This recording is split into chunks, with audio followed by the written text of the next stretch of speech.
ऐसा हम आपको बता रहे हैं, पी वाई क्यू करवा रहे हैं इस समय, और डेली वीडियो आप तक पहुंचेगी पी वाई क्यू की। तो ज्यादा समय ना खराब करते हुए हम लोग फिर से एक नई वीडियो स्टार्ट करते हैं पी वाई क्यू की। और स्टार्टिंग में ही पहला क्वेश्चन है बेटा, बहुत पूछे जाते हैं। पहला क्वेश्चन है, साथ साथ में नोट करिएगा। Draw structure of the following derivatives. Draw structures of the following derivatives.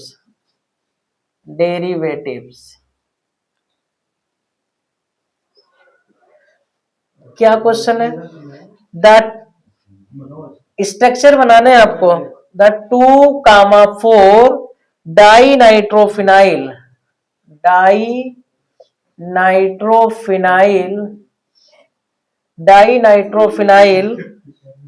Hydrazone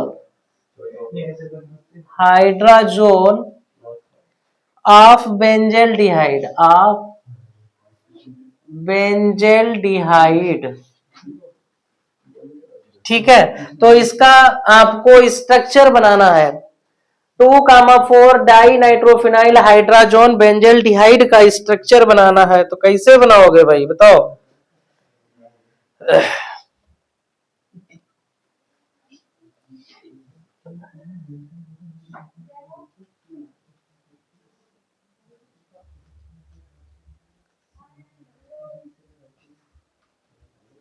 CH double bond N bond NH,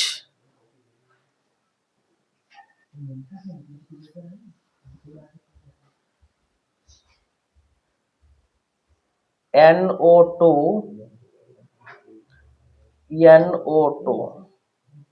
ठीक है। दूसरा स्ट्रक्चर है, इसकी नंबरिंग बेटा या तो 1 2 3 4। तो 2,4 nitro 2,4 di nitrophenyl hydrogen N2 आ गया, बेंजल्डिहाइड। ठीक। दूसरा है साइक्लोप्रोपेनोन ऑक्जीम। साइक्लोप्रोपेनोन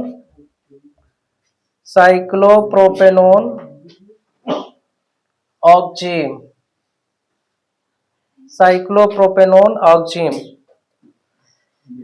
तो इसका स्ट्रक्चर कुछ इस तरीके से बनेगा, double bond NOH, cyclopropanone oxime. Third structure है एसीटेल्डिहाइड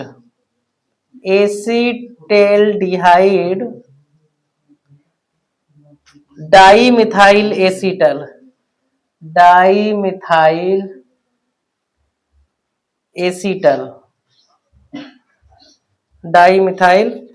एसीटल।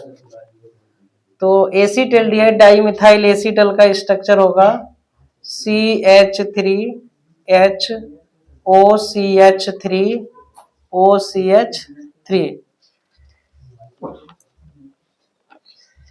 ठीक है बेटा। ये जो स्ट्रक्चर है ना, ये एक एक नंबर में पूछे जाते हैं।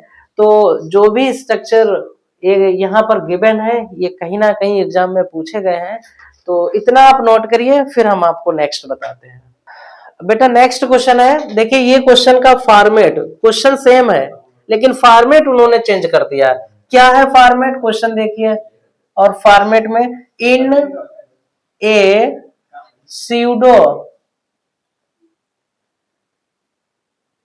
pseudo first order hydrolysis of ester in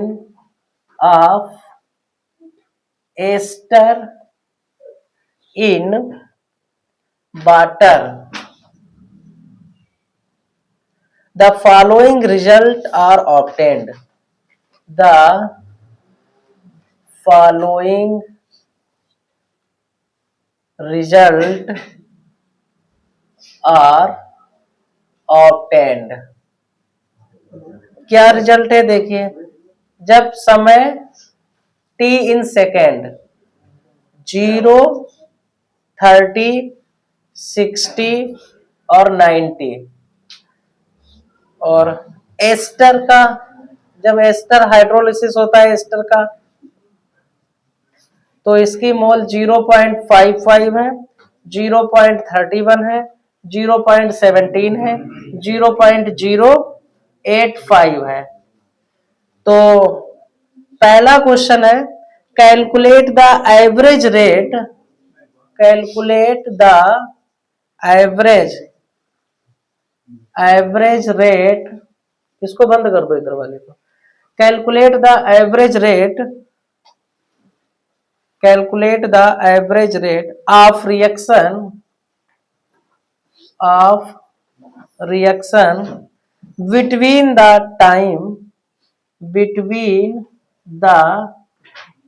time interval 30 to 60 second, 30 to 60 second,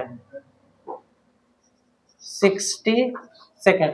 देखिए एक स्यूडो फर्स्ट ऑर्डर रिएक्शन है जिसमें एस्टर का हाइड्रोलिसिस किया जाता है, तो उसके लिए 0 समय में एस्टर के मोल इतने हैं, 30 सेकेंड में इतने हैं, 60 सेकेंड में और 90 सेकेंड में इतने मोल हैं।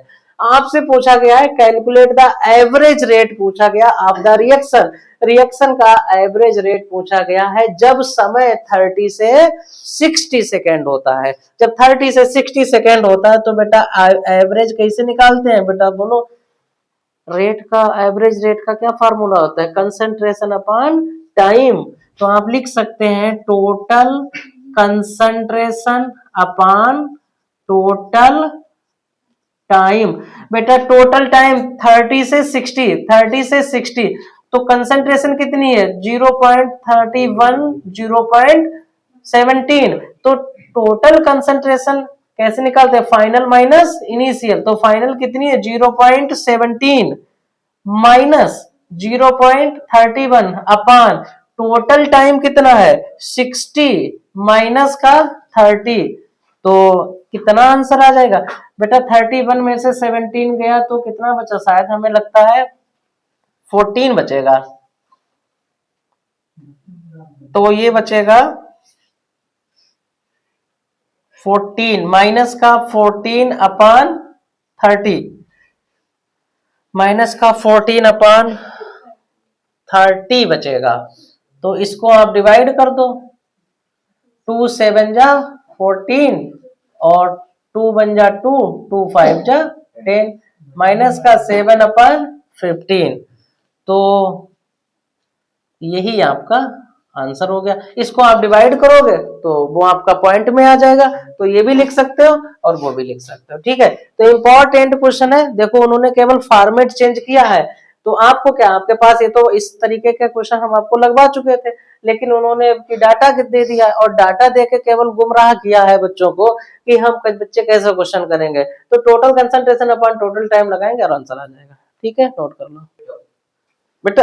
एवरेज रेट जो total concentration upon total time होता है, लेकिन एक चीज यहाँ पर मिस हो गई है, आपको देखना कि जब हमने एवरेज रेट लिखवाया होता है तो रेट जो होता है वो माइनस में होता है, माइनस का dx अपॉन dt करके लिखते हैं ना, तो यहाँ पर आप माइनस लगा देंगे, तो यहाँ पर भी माइनस लगाएंगे, तो यहाँ पर भी जब आप लगाएंगे तो यहाँ भी माइनस हो जाएगा, तो माइनस माइनस क्या हो जाएगा, प्लस हो जाएगा। बस इतना केवल ध्यान रखना है, बाकी आपको इसको कैंसिल कर लेना है, आंसर आ जाएगा, ठीक है। ये चीज ध्यान रखना है।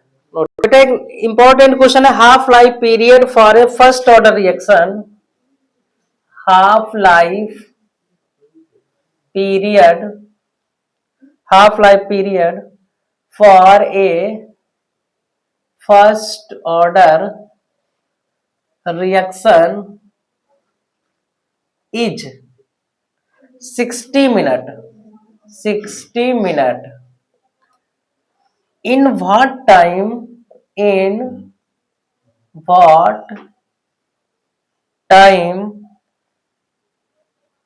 90% of reaction, 90% of reaction would be completed, would be completed। देखिए एक half life period of for a first order reaction 60, half life period जो बेटा है किसी भी रिएक्शन के लिए वो 60 मिनट है। तो 90% जब रिएक्शन कंप्लीट होगी तो कितना समय लगेगा, तो हाफ लाइफ पीरियड यहां से आप के निकाल लो, K बराबर क्या होगा 0.693 अपन टी हाफ हो जाएगा। तो 0.693 अपन टी हाफ की वैल्यू कितनी है बेटा 60 मिनट है। तो यहां से आंसर कितना आ जाएगा आपका,